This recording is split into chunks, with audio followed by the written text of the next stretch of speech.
인간 로봇 협업 심리학자. 감정을 설계하고 이해하는 미래의 다리. 안녕하십니까, 청취자 여러분. 오늘 여러분과 함께 나눌 이야기는 단순한 미래 예측이 아닙니다. 이미 우리 곁에 와 있는, 그러나 대부분의 사람들이 아직 깨닫지 못하고 있는 현실에 대한 이야기입니다.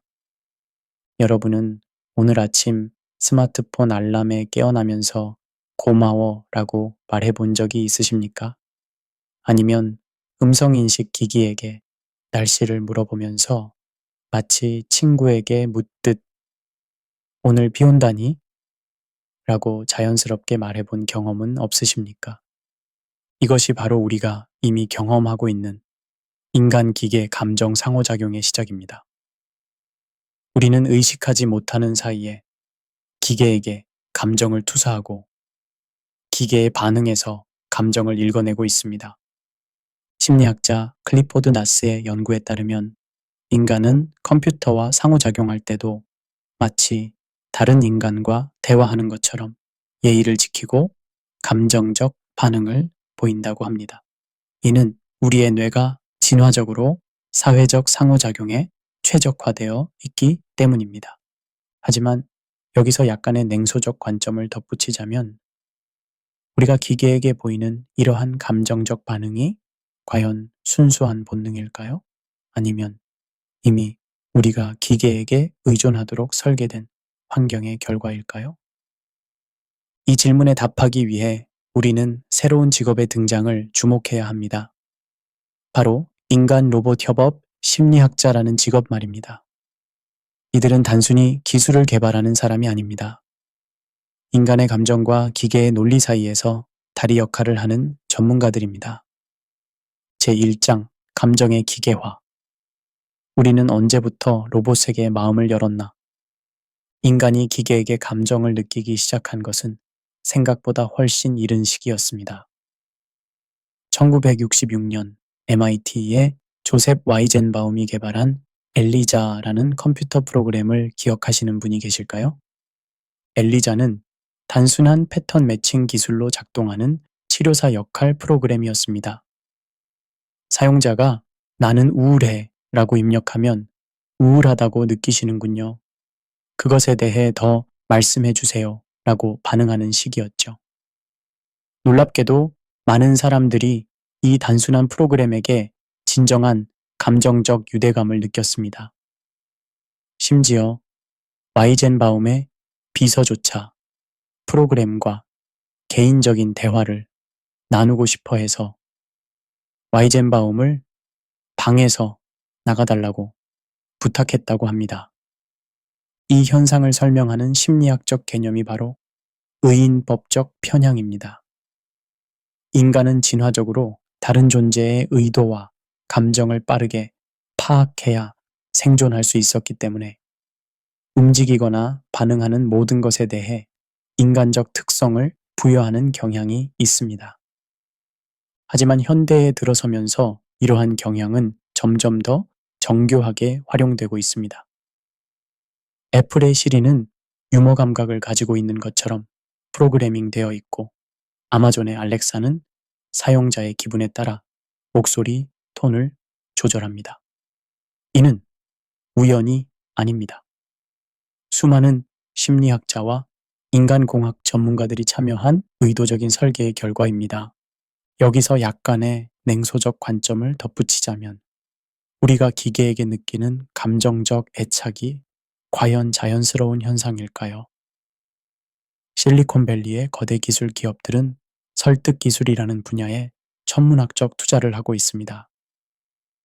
이들의 목표는 사용자가 기기에 더 오래 머물고 더 자주 상호작용하며 더 깊은 감정적 의존성을 갖도록 만드는 것입니다. 스탠포드 대학의 설득기술연구소에서는 기계가 인간의 행동을 어떻게 변화시킬 수 있는지를 연구합니다. 그들이 발견한 것은 놀랍습니다. 기계가 인간의 이름을 부르고 개인적인 정보를 기억하며 적절한 시점에 칭찬이나 격려를 제공하면 인간은 그 기계를 실제 친구나 동료처럼 여기게 된다는 것입니다. 이러한 현상은 철학자 마틴 하이데거의 도구 존재 개념으로도 설명할 수 있습니다. 하이데거에 따르면 인간은 도구를 사용할 때 그 도구와 하나가 되어 세상을 경험합니다. 현대의 스마트 기기들은 단순한 도구를 넘어서 우리의 인지적, 감정적 확장이 되고 있는 것입니다. 일본의 로보틱스 연구자 모리 마사히로가 1917년에 제시한 불쾌한 골짜기 이론도 이 맥락에서 중요합니다. 로봇이 인간과 비슷해질수록 호감도가 증가하다가 어느 순간 급격히 불쾌감으로 바뀌는 지점이 있다는 이론입니다. 이는 인간 로봇 협업 심리학자들이 가장 주의 깊게 다뤄야 할 영역입니다.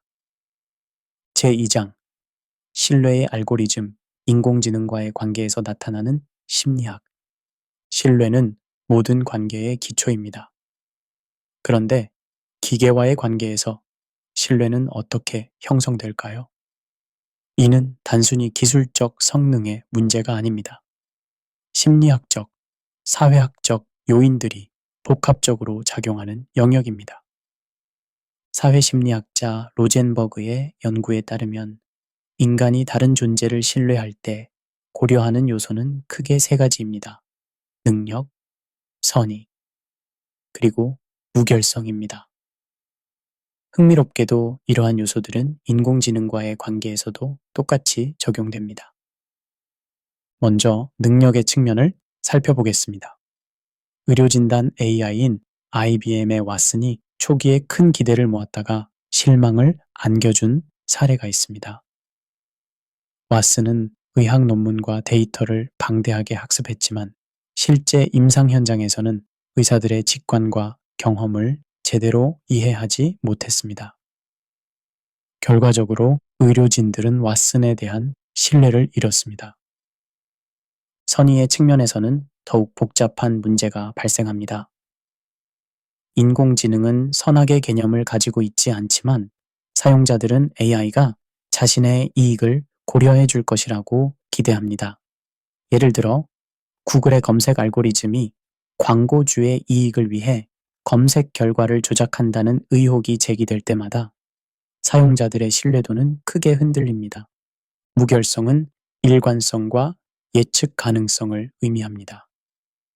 자율주행 자동차가 99%의 정확도를 보여도 그 1%의 오류가 생명과 직결되기 때문에 완전한 신뢰를 얻기 어려운 이유가 여기에 있습니다. 여기서 약간의 냉소적 관점을 덧붙이자면 우리는 과연 인간 동료들에게 인공지능에게 요구하는 만큼의 완벽성을 기대하고 있을까요? 인간 의사도 오진을 하고 인간 운전자도 사고를 냅니다. 하지만 우리는 기계에게만 완벽함을 요구하는 이중잣대를 적용하고 있는 것은 아닐까요? 신뢰 형성에서 중요한 또 다른 요소는 투명성입니다. 인간은 상대방의 의사결정 과정을 이해할 수 있을 때 더 쉽게 신뢰를 형성합니다. 그런데 딥러닝 기반의 인공지능은 블랙박스, 특성을 가지고 있어 어떤 과정을 거쳐 결론에 도달했는지 설명하기 어렵습니다. 이를 해결하기 위해 설명 가능한 인공지능 분야가 발전하고 있습니다. 하지만 여기서도 딜레마가 발생합니다. AI의 설명이 너무 복잡하면 일반 사용자가 이해할 수 없고 너무 단순화하면 실제 과정과 달라질 수 있습니다. 철학자 한나 아렌트는 권력은 사람들이 함께 행동할 때만 존재한다고 말했습니다. 이는 인공지능과의 관계에서도 적용됩니다.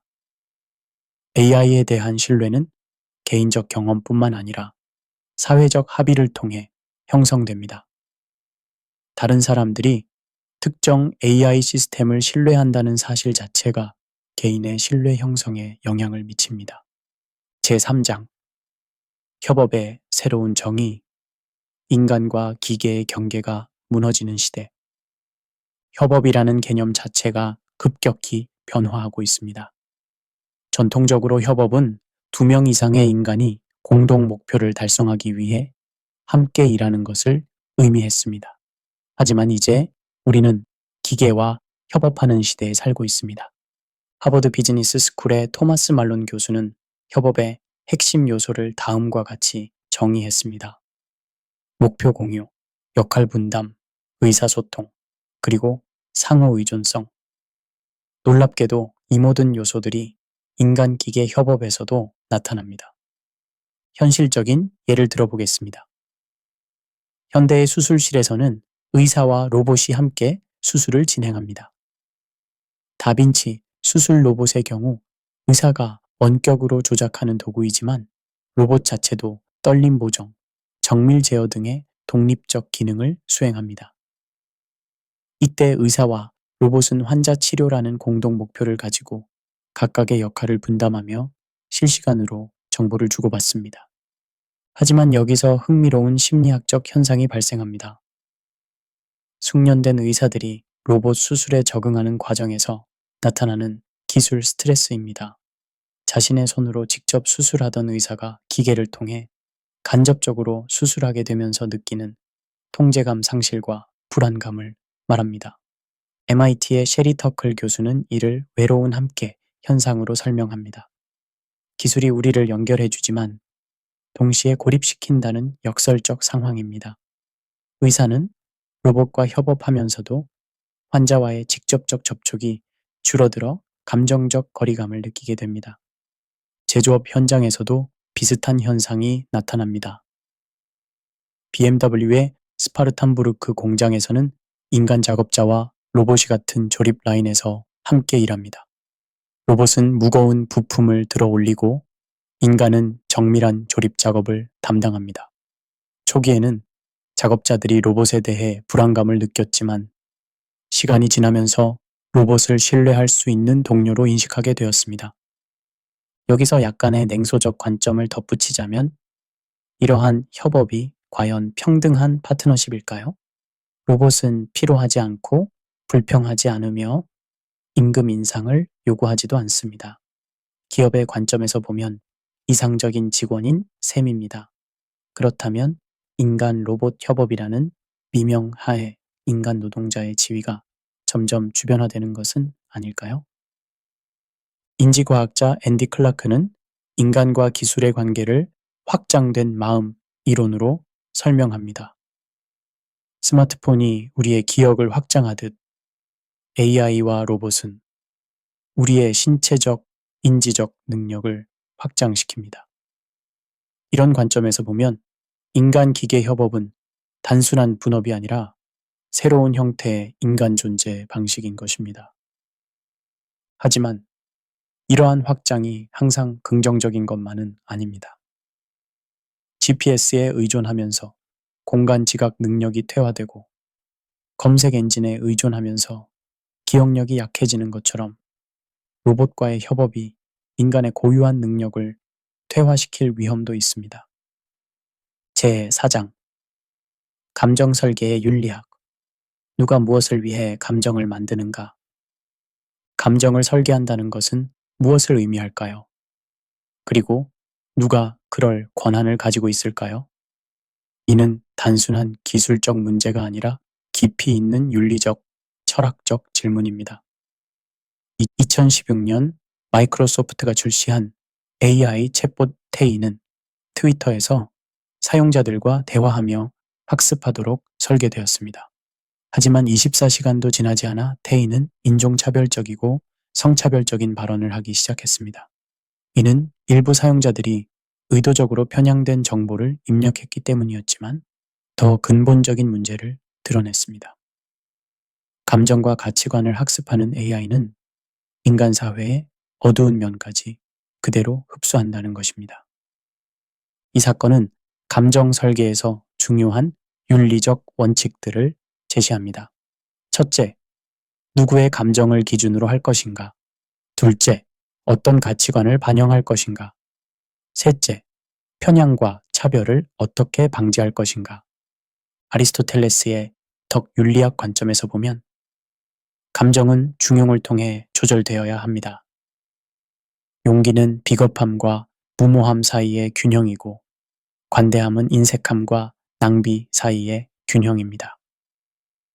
그렇다면 AI의 감정도 이러한 중용의 원칙에 따라 설계되어야 하지 않을까요? 하지만 여기서 복잡한 문제가 발생합니다. 문화마다 감정 표현과 해석이 다르기 때문입니다.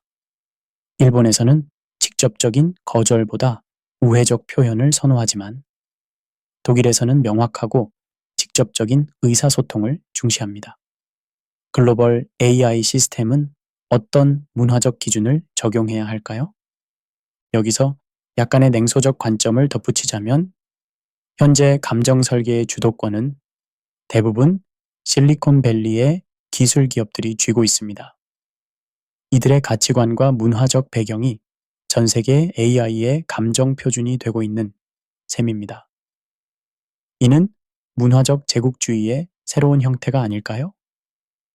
임마누엘 칸트의 정언 명령을 AI 윤리에 적용해 보겠습니다.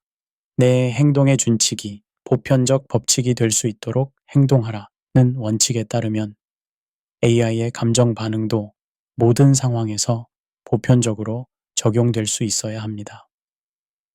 하지만 실제로는 맥락과 상황에 따라 달라져야 하는 딜레마가 있습니다.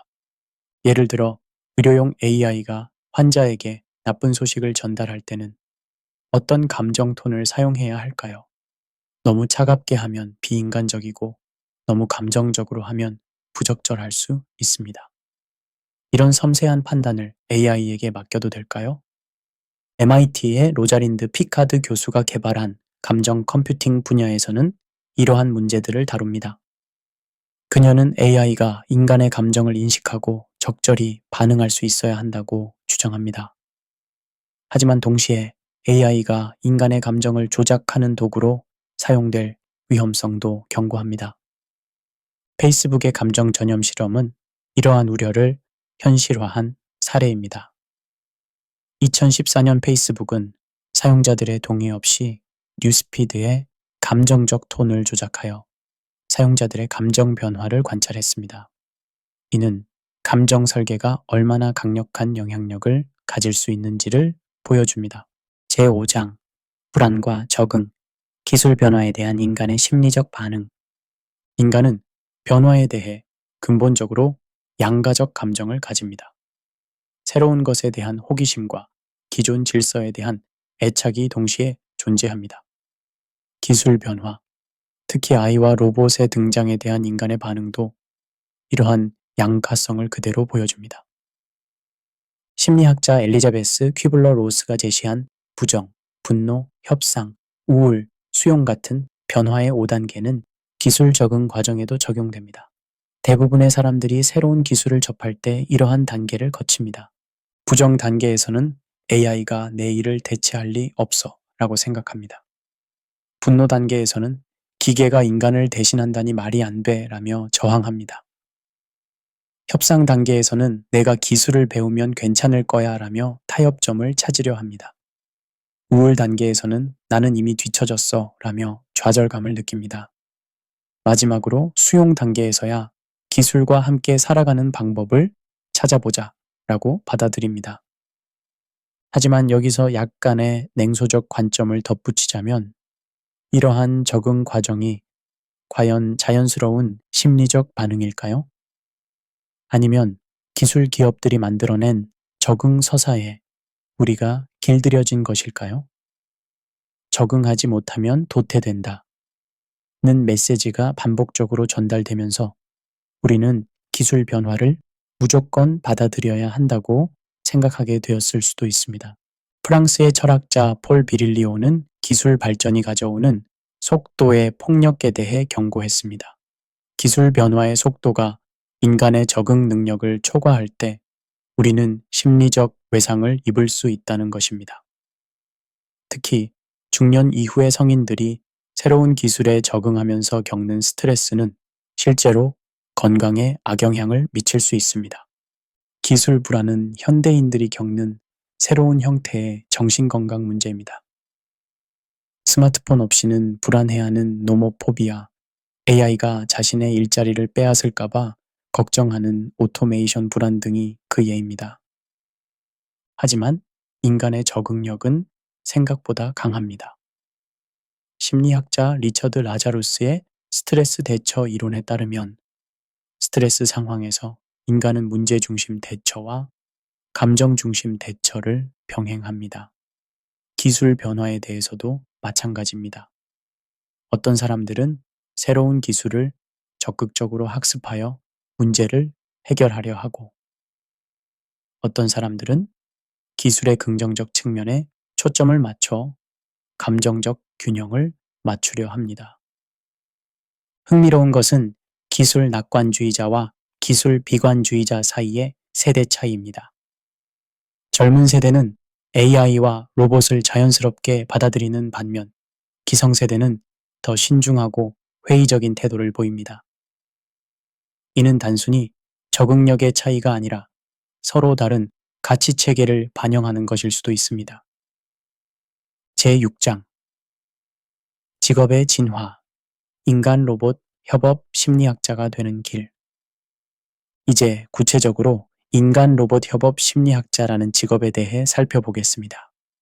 이는 단순히 새로운 기술직이 아닙니다. 인문학과 과학, 이론과 실무가 융합된 새로운 형태의 전문 직업입니다. 먼저 학문적 배경을 살펴보겠습니다. 심리학은 기본이지만 어떤 분야의 심리학인지가 중요합니다. 인지심리학은 인간의 정보 처리 과정을 이해하는 데 필요하고, 사회심리학은 인간 기계 상호작용의 사회적 맥락을 파악하는 데 도움이 됩니다. 발달심리학은 연령대별로 다른 기술 수용 패턴을 이해하는 데 중요합니다. 인간공학도 핵심 분야입니다. 이는 인간의 신체적, 인지적 특성을 고려하여 시스템을 설계하는 학문입니다. 예를 들어 로봇의 키나 목소리, 톤, 움직임 속도 등을 결정할 때 인간공학적 원리가 적용됩니다. 컴퓨터 과학, 특히 인공지능과 로봇 공학에 대한 이해도 필요합니다. 기술의 한계와 가능성을 정확히 파악해야 현실적인 해결책을 제시할 수 있기 때문입니다. 하지만 프로그래밍 전문가가 될 필요는 없습니다. 오히려 기술과 인간을 연결하는 번역자 역할이 더 중요합니다. 언어학과 커뮤니케이션 이론도 중요한 배경 지식입니다. AI가 인간과 자연스럽게 대화하려면 언어의 맥락, 의미, 감정까지 이해해야 하기 때문입니다. 예를 들어 괜찮아 라는 말이 상황에 따라 긍정, 부정, 무관심을 모두 표현할 수 있다는 것을 AI가 이해하도록 돕는 것이 이들의 역할입니다. 여기서 약간의 냉소적 관점을 덧붙이자면, 이런 복합적 전문성을 요구하는 직업이 과연 일반인들에게 현실적으로 접근 가능할까요? 대학에서 심리학을 전공하고 대학원에서 인간공학을 공부하고 별도로 AI 관련 과정을 이수해야 한다면 이는 상당한 시간과 비용이 필요한 일입니다. 결국 이 직업도 고학력자들만의 전유물이 될 가능성이 높습니다. 실무적 관점에서 보면 인간 로봇 협업 심리학자의 일상은 매우 다양합니다. 실험실에서 사용자 테스트를 진행하기도 하고, 개발팀과 회의를 하기도 하며, 실제 현장에서 문제점을 관찰하기도 합니다.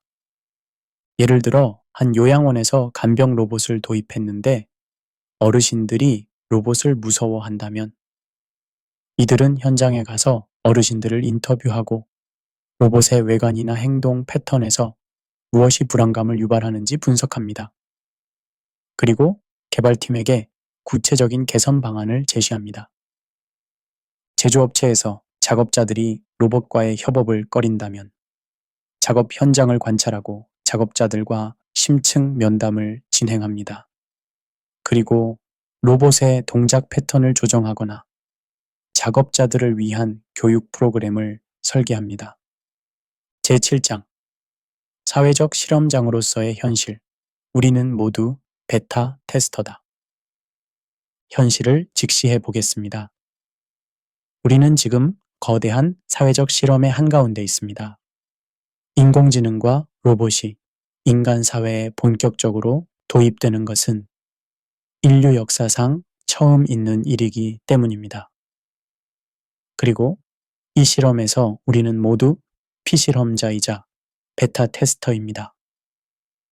베타 테스트란 소프트웨어가 정식 출시되기 전에 실제 사용자들이 미리 사용해 보면서 문제점을 찾아내는 과정입니다.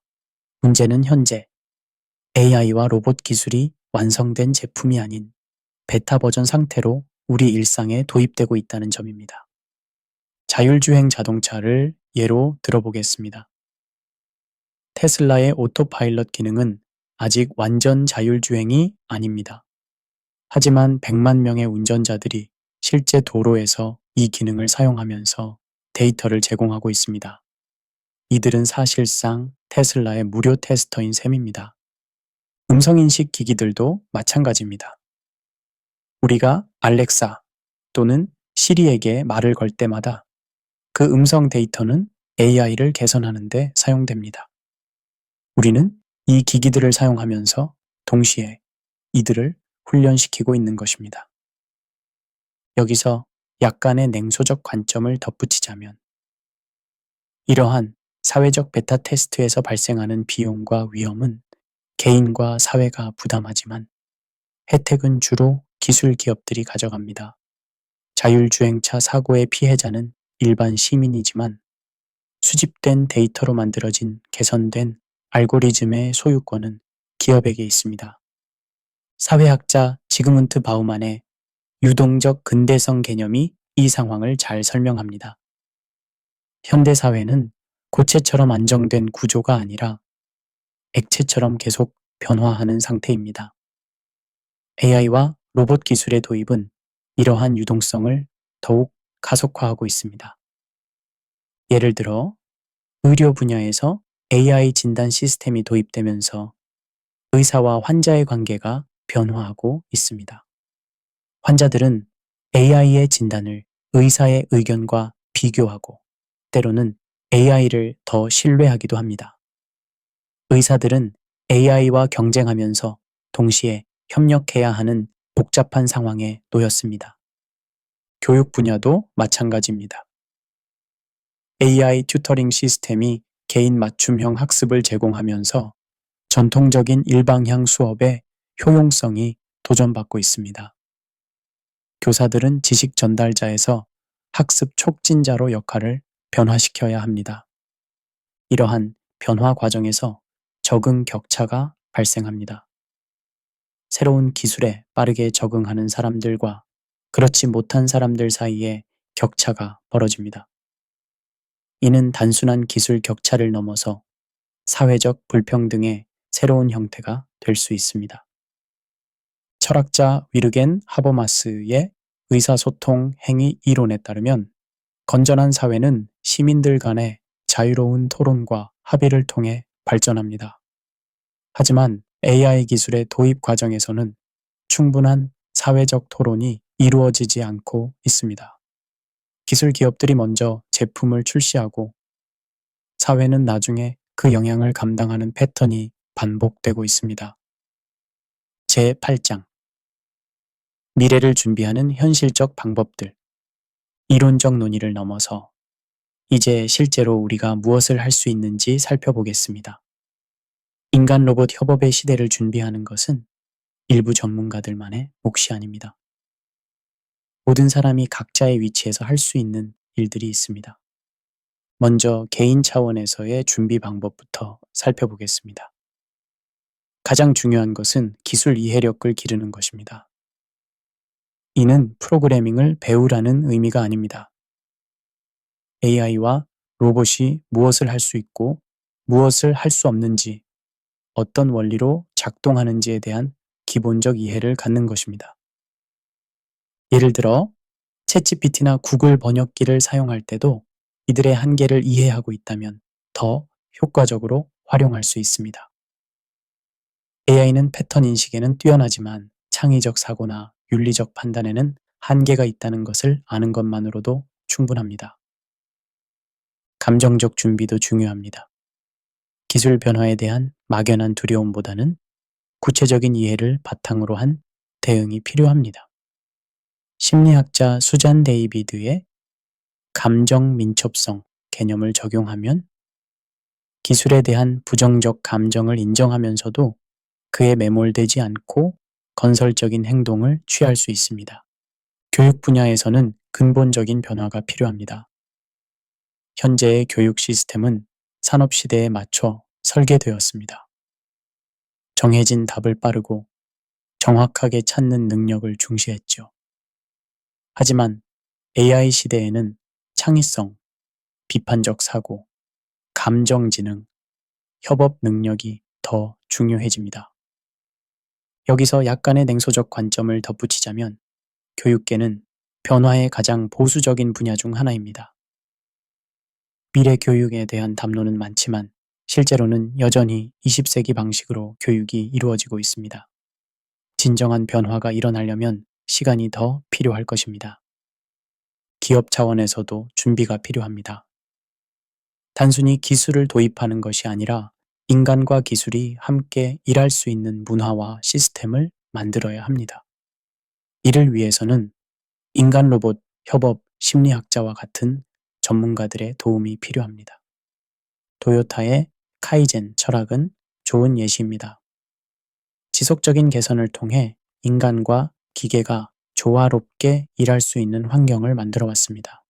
로봇이 도입되어도 인간 작업자들을 해고하지 않고 재교육을 통해 더 가치 있는 업무를 맡기는 방식입니다. 사회 차원에서는 정책적 대응이 필요합니다. AI와 로봇 기술의 사회적 영향을 미리 연구하고 부작용을 최소화할 수 있는 제도적 장치를 마련해야 합니다.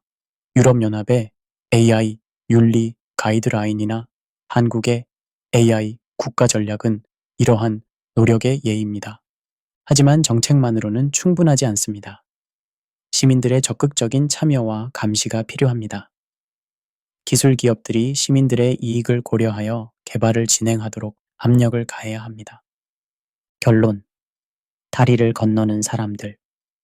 이야기의 마지막에 이르렀습니다. 우리는 지금 거대한 변화의 강을 앞에 두고 있습니다. 한쪽에는 익숙한 인간만의 세상이 있고 다른 쪽에는 인간과 기계가 공존하는 새로운 세상이 있습니다. 인간 로봇 협업 심리학자들은 이 강에 다리를 놓는 사람들입니다. 하지만 다리를 건너는 것은 우리 모두의 몫입니다. 그리고 이 다리를 건널 때 우리가 잃지 말아야 할 것이 있습니다. 바로 인간다움입니다. 기술이 아무리 발전해도 감정을 느끼고 관계를 맺고 의미를 찾는 것은 여전히 인간의 고유한 영역입니다. 로봇이 눈물을 흘릴 수는 있어도 그 눈물에 진정한 슬픔이 담겨 있지는 않습니다. AI가 시를 쓸 수는 있어도 그 시에 살아온 경험의 무게가 실려 있지는 않습니다.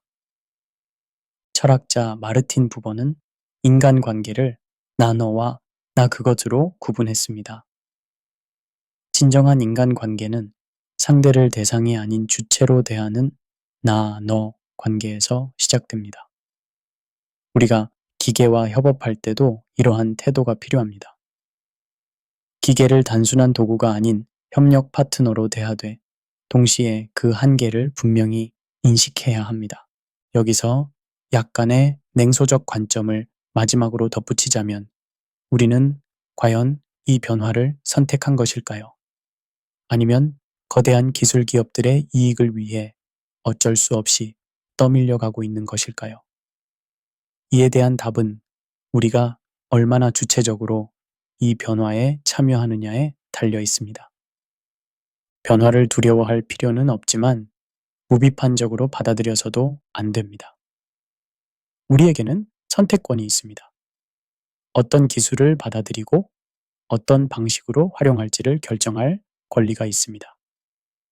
성경에서는 데살로니가전서 5장 21장 22절에서 이렇게 말씀하십니다. 모든 것을 시험하여 좋은 것을 취하고 악은 어떤 모양이라도 버리라. 이는 기술에 대한 우리의 태도에도 적용됩니다. 기술 자체는 선하지도 악하지도 않습니다. 그것을 어떻게 사용하느냐가 중요합니다.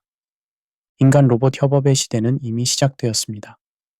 이제 우리는 이 새로운 현실에서 어떻게 살아갈지를 결정해야 합니다. 기계와 경쟁하기보다는 협력하고, 두려워하기보다는 이해하며, 소외되기보다는 참여하는 것이 지혜로운 선택일 것입니다. 다리를 건너는 사람들이 되십시오. 그리고 그 다리 위에서 우리의 인간다움을 더욱 빛나게 하십시오. 기계가 할 수 없는 것들, 공감하고, 위로하고, 영감을 주고, 사랑하는 것들을 더욱 소중히 여기십시오. 미래는 불확실하지만 한 가지는 분명합니다. 우리가 함께 만들어가는 미래라는 것입니다. 그리고 그 미래에서 인간 로봇 협업 심리학자들이 놓은 다리는 단순히 기술적 연결이 아닌 인간의 마음과 마음을 이어주는 다리가 될 것입니다. 긴 시간 동안 경청해 주셔서 진심으로 감사합니다. 이 오디오북이 여러분의 미래 준비에 조금이나마 도움이 되었기를 바랍니다. 더 많은 미래 직업과 현실 적응 전략에 대한 이야기를 원하신다면 저희 유튜브 채널을 구독해 주세요. 여러분의 구독과 좋아요는 더 나은 콘텐츠를 만드는 큰 힘이 됩니다. 다음에 또 만나 뵙겠습니다. 감사합니다.